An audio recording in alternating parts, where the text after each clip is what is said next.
We're beginning a series this autumn that will last us into Advent on the Beatitudes, part of the Sermon on the Mount, the beginning of the Sermon on the Mount, and after church, welcoming you into a class that takes us a little deeper into these teachings of the historical Jesus.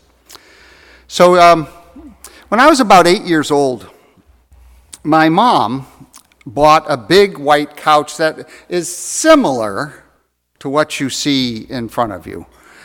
And the couch was her pride and joy. She thought it was absolutely beautiful, and she wanted to keep it that way, even though she had 4 little kids.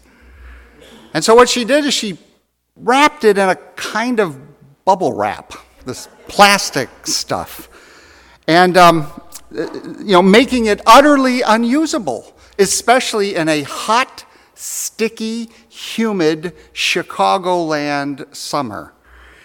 And so it sat there in all of its glory, just like that you see before you, and none of us kids appreciated it like Mom did. For us, the couch was an annoyance, and every time we looked at it, we'd get mad at Mom for her obsession about protecting this thing. And so no one wanted to sit in it. Not just the kids, even when the company came over, nobody wanted to sit in it. If you tried to sit in it in the summer, you slid off because it was so hot and humid. And so people would take other chairs. And Mom, it took her about a year. Because I remember going through the summer, I remember going through the winter, maybe sometime in the spring, we came home and the plastic was gone and we celebrated. And sure enough, as 4 kids will do, we began to romp on it and jump up and down and pull the pillows off and hit each other with them. And, and a few years later, we had loved that couch into retirement. The wrapping, and maybe the reason Mom wrapped it, has become kind of a lifelong metaphor for me about what I observe in many of our lives, including my own. So often we will wrap our heart and ourself, our life, our personality, and our dreams in protective coating. We live struggling to identify our true self, our deepest self, our potential self. We keep really busy, refusing to pause and to listen to that inner voice, the silent voice, the deep friend inside yourself, the one literally that you talk to. I mean, have you ever paused to think, why am I talking to this person? I hope I'm not the only one. But this is how I live my life. I'll be writing a sermon, and suddenly I'll start talking to myself. Well, does that really work? Does anybody really get that? Is that a good thing to do? I'll go about my business. If I'm in the yard, if whatever I'm doing, I will have a conversation. That conversation is not simply a loop inside your head. I want to suggest to you that when Jesus said your bodies are the temple of the Holy Spirit, that there is something deeper going on in your life. That there is an inner witness. There is an inner friend in your life that is with you for companionship and comfort and compassion. And many of us spend our lives so busy, we don't get acquainted with that silent voice, that inner witness, that deep friend that is inside of us. We're scared to engage. We're scared of that silent voice.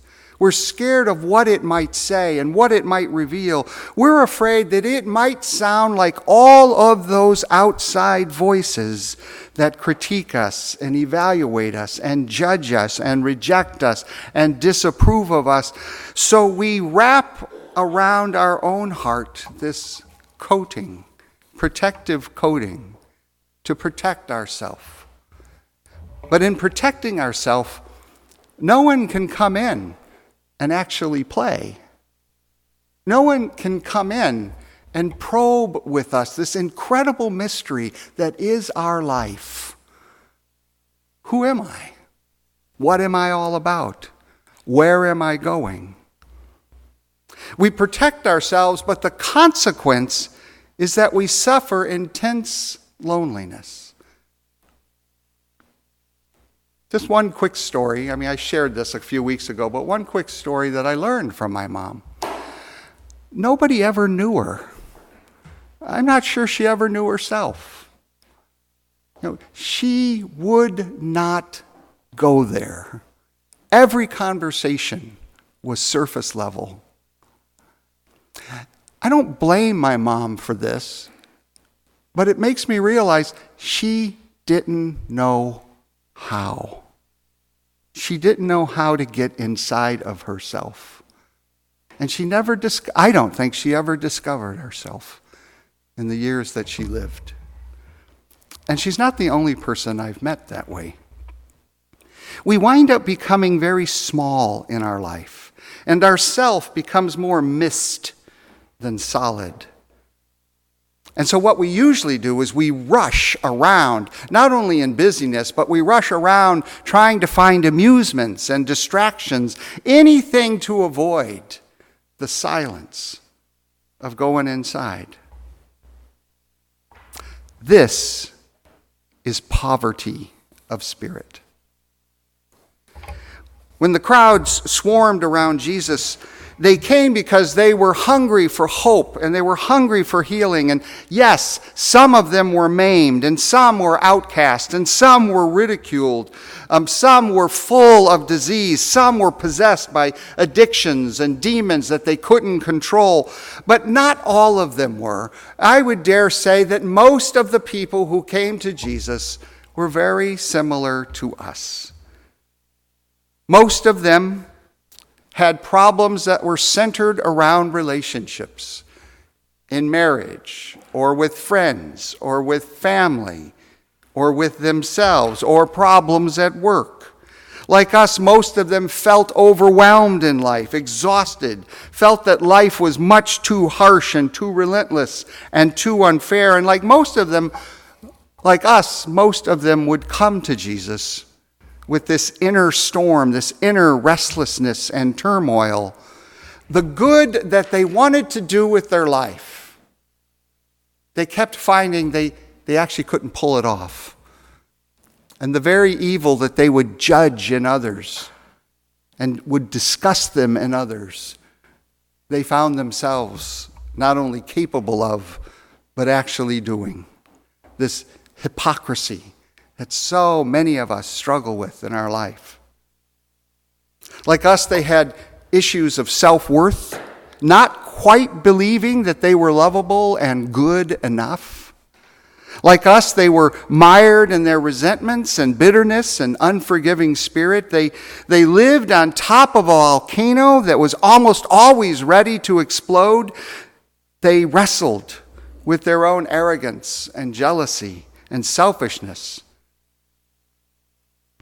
This is poverty of spirit.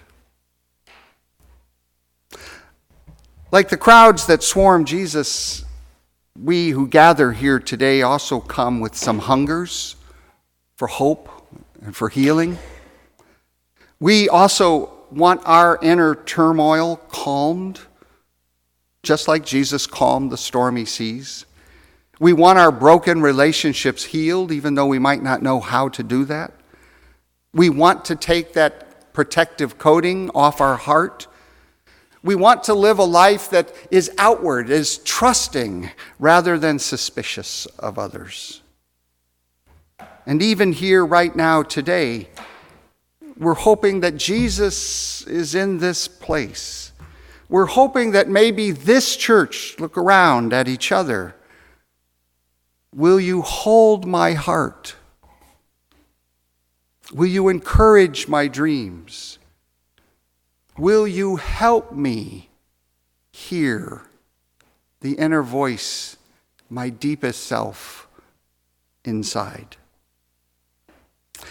Maybe this church will help me speak and live honestly, rather than hiding behind what is not said, or half said, or said to others instead of face to face. We're hoping that Jesus in this church will listen to my life and teach me to ask probing and clarifying questions. Break me open so that I will be able to descend those stairs down into the basement of my life where the cauldron is at. And then to be able to look into that cauldron and see light in the darkness and healing from my fears. Like the crowds, we need to come to Jesus, and that's what we do Sunday after Sunday. We need to come to Jesus who lives within us, not an abstraction, not a projection of thought. But when we're talking about Jesus, we're talking about that silent voice, that witness, that inner friend that is deep in our life. We who are the temple of a living God. This Jesus who has set up a room in our life and has named us and claimed us. We need to come to Jesus for healing from all that makes us less than who we are. But the question always to me is how? Because up until now, these are words. And maybe for some of you, they're interesting words. Maybe some of you have those bubbles of thought over your head. But how practically do we ever meet Jesus? How do we ever have practically a conversation? I would dare say that everyone in this room has known poverty of spirit. It's not a case I need to make. I think all of us carry anguish in our heart. I think every one of us has been in a position of being like a beggar, totally dependent on receiving a crumb of grace. How do we come to Jesus, even those of us who outwardly have so much? How do we come to Jesus as part of that crowd so that not only as individuals, but as an entire congregation, we might experience being broken open, experience healing and new life? I want to lift up a couple of ways that we do this all the time, and we might not think about it. Just coming to church, the intention of coming to church, the practice of coming to church is an affirmation that I'm coming to meet a power greater than myself. And that's a sermon for another time. I want to go there with you. What this means for us to come to church.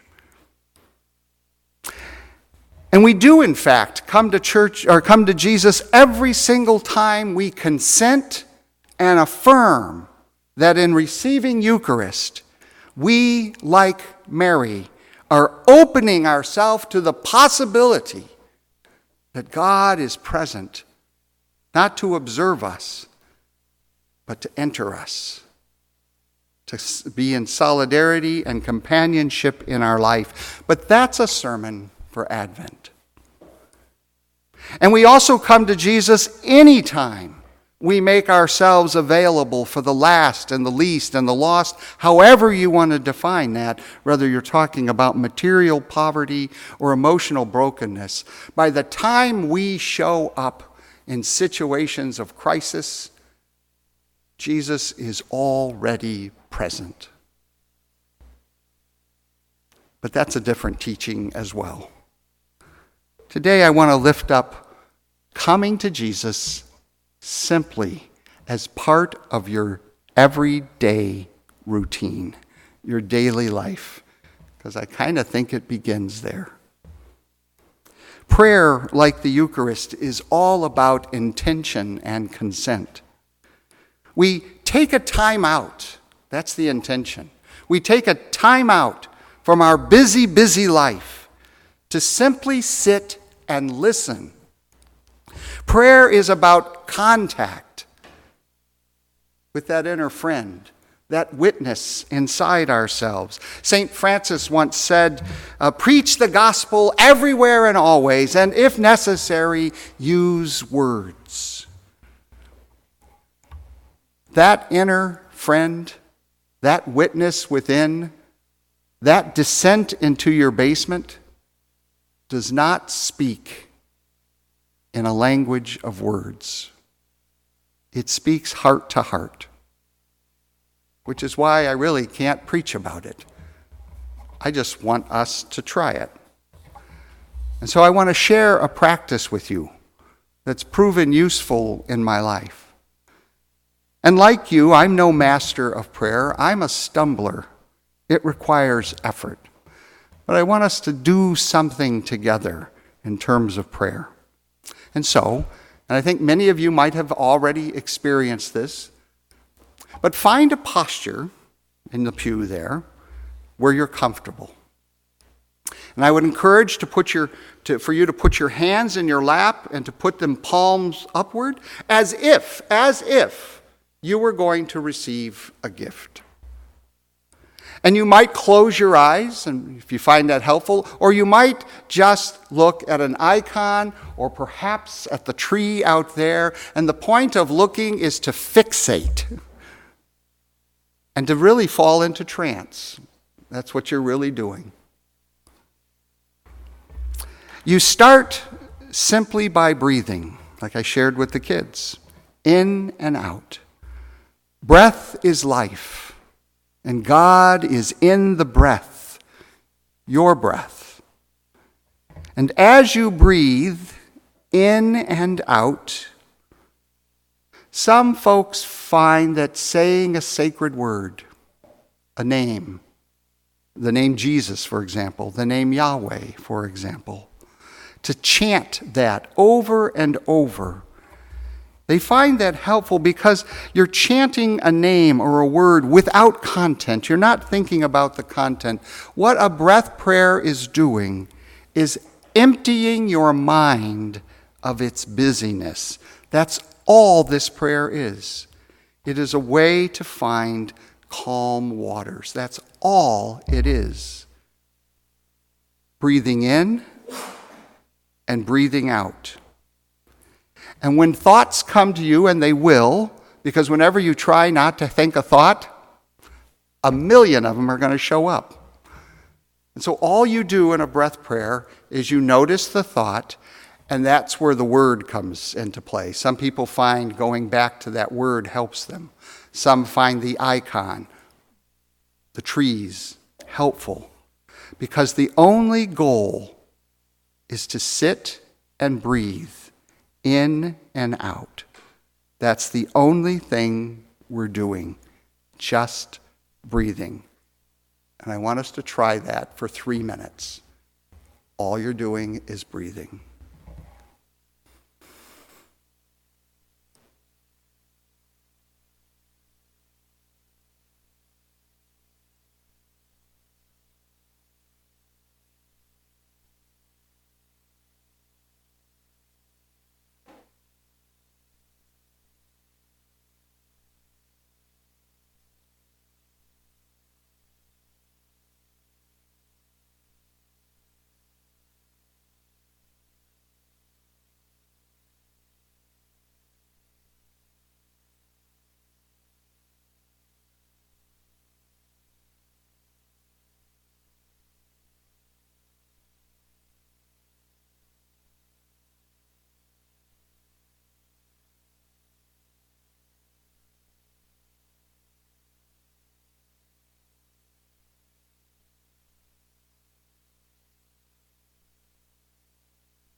I want to thank the kids over here for helping us have a time of prayer.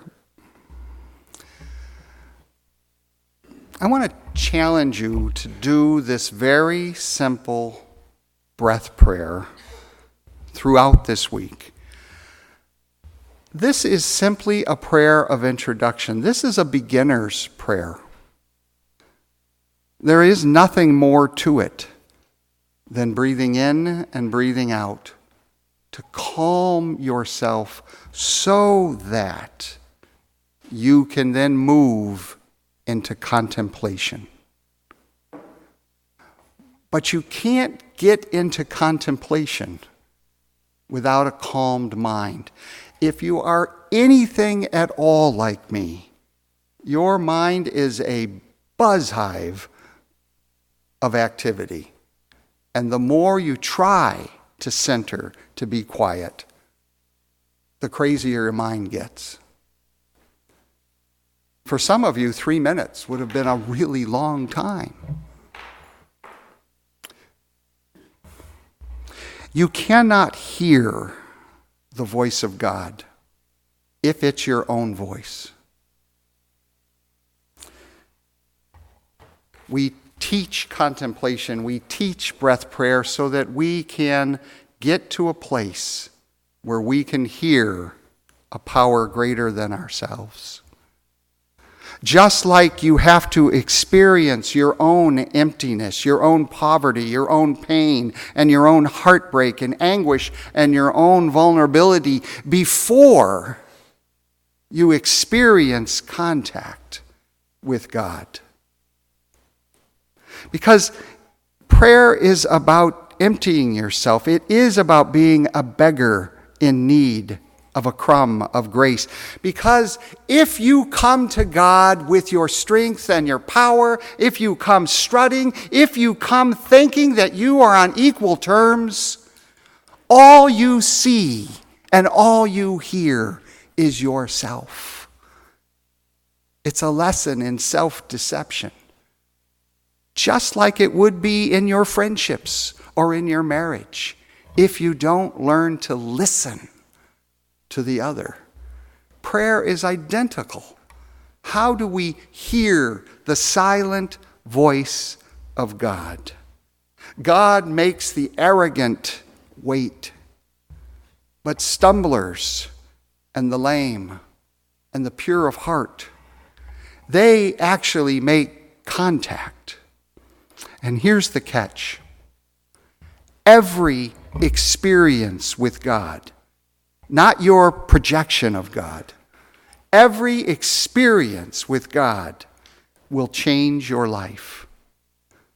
No one makes contact with God and is unaffected. God is not our cosmic wish fulfillment. God has an agenda. The crowds came to Jesus looking for a miracle, but Jesus came to the crowds, and he comes to us seeking to give us a glimpse of heaven on earth, of comfort and joy, of hope and security, of what it actually feels like for us to be one body of care, mutual care, and compassion. One body. Even with all our diversity. Jesus comes to his temple seeking a sanctuary that is open to all, that is unwrapped and unprotected and ready to love.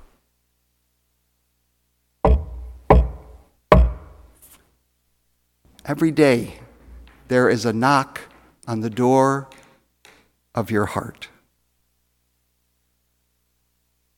Open it. Whoever has ears to hear, let them hear what the Spirit is saying. Amen.